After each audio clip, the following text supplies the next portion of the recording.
The play fun instrument uses a visual analog scale. That visual analog scale has been scientifically validated for many, many years and is used routinely in scientific investigations. That's why we use the VAS scale. What it means is it goes from 0 to 100 millimeters. So 0 would correspond to, in the world of pain, to no pain rating, and then 100 millimeters would correspond to the maximum pain you could ever even imagine.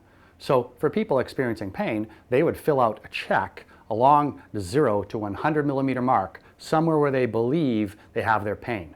Now we don't put numbers on there because that becomes a numeric rating scale. That defeats the purpose of the benefits of a visual analog scale. So when we're applying it to the play fun instrument, how does it work?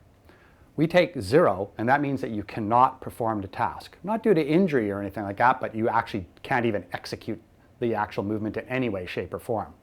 100 millimeters would correspond to perfect execution of any age group by one person in the world. There's only one person in the world that can reach 100, and that person has the perfect execution.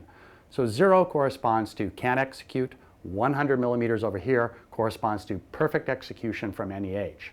Now what we do conveniently though, from when we're assessing one of the movements in the play fun scale, is we take 50 millimeters halfway down the scale, and that actually corresponds to acquired or not acquired. So at the 50 millimeter point, halfway along the 100 millimeter scale, that says on this side that I can actually do the skill. I've got the basics of it all the way up to perfect execution.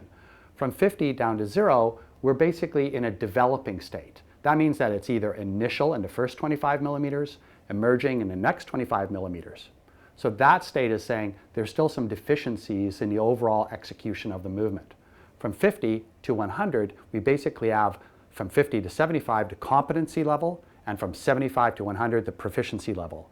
So when you look at a person performing the task, what you do is you look at them do the movement, and then you judge, do they have it or do they not? 50 to 100 or 0 to 50. Then you say, where are they? Initial, emerging, competent, proficient. Once you decide those quadrants, you say, hey, they're in competency. That means they can be from 50 to 75, and you give them a ranking along that little 25 millimeters that you have to play with, and give them a little X on that score. That scale basically is very useful for you to do assessments of physical literacy on all the 18 different tasks in the play fun instrument.